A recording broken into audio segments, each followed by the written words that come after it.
तो एपिसोड की स्टार्टिंग में हम देखते हैं कि माया एस और उसके दोस्तों को एक मेगा स्टोन गिफ्ट देती है। तो अब आगे सुबह का वक्त होता है। एस, आयरिस और साइलेंट अपने नए मेगा स्टोन को देखकर काफ़ी ज़्यादा खुश होते हैं और माया भी उनके साथ बैठी हुई होती और उन सभी के पोकेमॉन्स आपस में खेल रहे होते हैं। तभी आयरिस खुशी के मारे कहती है कि माया, तुमने हमें काफ़ी ज़्यादा अच्छा तोहफा दिया है, तो मैं अपने ड्रैगनाइट को मेगा इवॉल्व करूंगी और उसे और भी ज़्यादा ताकतवर बनाऊंगी।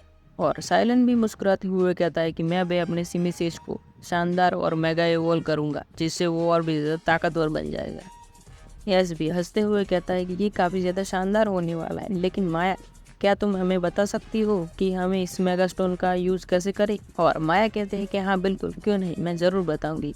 मेगा स्टोन का यूज़ करने के लिए तुम्हें एक की स्टोन चाहिए, जिससे तुम और तुम्हारे पोकेमॉन के बीच कनेक्शन जुड़ पाए और तुम दोनों बिना एक दूसरे से बात किए अपने पोकेमॉन को आदेश दे सकते हो और एक दूसरे की फीलिंग समझ सकते हो। और ये सुनने के बाद आयरिस चौंक जाती है और कहते हैं कि की स्टोन, इसका मतलब हम मेगा स्टोन की स्टोन के बिना यूज़ नहीं कर सकते? अरे नहीं, तो अब हमें की स्टोन ढूंढना पड़ेगा। उसके बाद साइलेंट कहता है कि हाँ, ये की स्टोन ढूंढना थोड़ा मुश्किल हो सकता है, लेकिन हम ढूंढ कर ही रहेंगे। उसके बाद माया कहती है कि की स्टोन के बारे में कहा जाता है कि की स्टोन स्टोन सिटी में ढूंढा जा सकता है, लेकिन ये आसान नहीं होगा।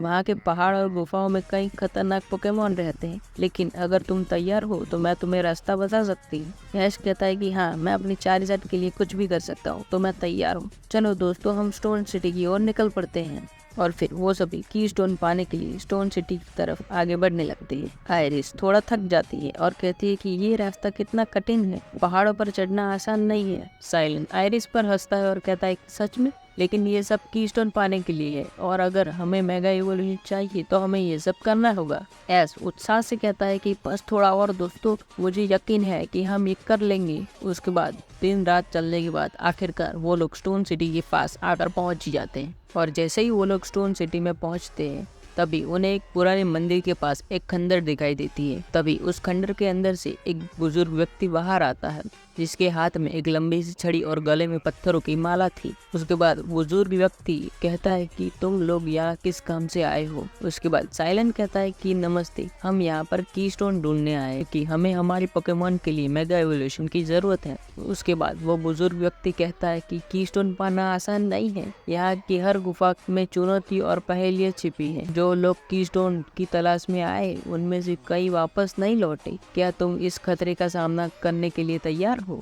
ऐश जोश में कहता है कि हम हर चुनौती का सामना करेंगे, हमें अपने पोकेमॉन के लिए मेगा एवोल्यूशन चाहिए और हम इसके लिए कुछ भी करेंगे। उसके बाद वो बुजुर्ग व्यक्ति उन पर हंसता है और कहता है कि ये तो बहादुरी की बात है, ठीक है, तो मैं तुम्हें रास्ता दिखाने के लिए तैयार हूँ, लेकिन याद रखना कि गुफा तुम पर निर्भर है कि तुम की स्टोन ला पाते हो या नहीं। बुजुर्ग व्यक्ति उन्हें गुफा के रास्ता दिखाता है और वो कहता है कि अंदर कई खतरनाक पोकेमॉन है और उन्हें सावधान रहना होगा। उसके बाद सभी लोग गुफा के अंदर आगे बढ़ने लगते हैं और चारों तरफ अंधेरा होता है और तो और गुफा के अंदर कई सारे नक्शे भी बने होते हैं जो मेगा एवोल्यूशन की कहानियों को बता रहे होते हैं। तभी अचानक से उन पर एक छाया पड़ने लगती है जो एक पोकेमॉन की होती है, जो था फरेलिगेटर। और वो फरेलिगेटर उस की स्टोन की रक्षा कर रहा होता है। और आयरिस ये देखकर चौंक जाती है और कहती है कि फरेलिगेटर ये एक वाटर टाइप पोकेमॉन है, तो हमें इसे सावधान रहना होगा। और तभी साइलेंट कहता है कि शायद ये गुफा की रक्षा कर रहा है, हमें इससे हराकर आगे बढ़ना होगा, वरना ये हमें आगे नहीं जाने देगा। और ऐश कहता है कि ठीक है,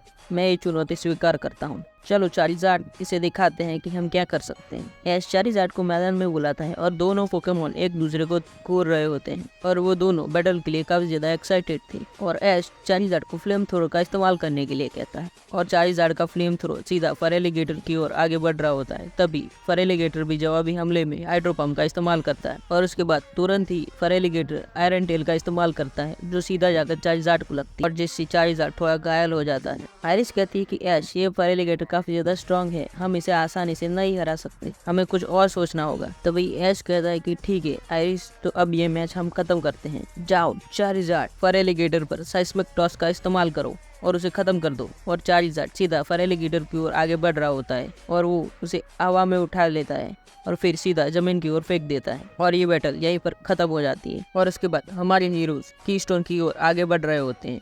तभी उनके सामने एक स्पिरिटॉम आ जाता है, जिसे देखकर सभी लोग शॉक हो जाते हैं और साइलेंट स्पिरिटॉम को देखकर शॉक हो जाता है और कहता है कि ये तो एक लेजेंडरी पोकेमॉन ये यहाँ पर क्या कर रहा है। तभी आयरिस बताते है कि हो सकता है शायद ये स्पिरिटॉम इस की स्टोन की रखवाली कर रहा हो। ऐश कहता है कि ठीक है, मैं इसे हराऊंगा और मैं स्पिरिटॉम को पकड़ूंगा। और उसके बाद दोनों के बीच एक बैटल शुरू होती है। तो जानने के लिए बने रहना कि अगले एपिसोड में क्या होता है और ऐश क्या अपने दोस्तों के साथ की स्टोन ले पाएगा या नहीं। तो अगला एपिसोड जरूर से देखना। तो आज के लिए इतना ही, मिलते हैं अगले वीडियो में, तब तक के लिए गुड बाय।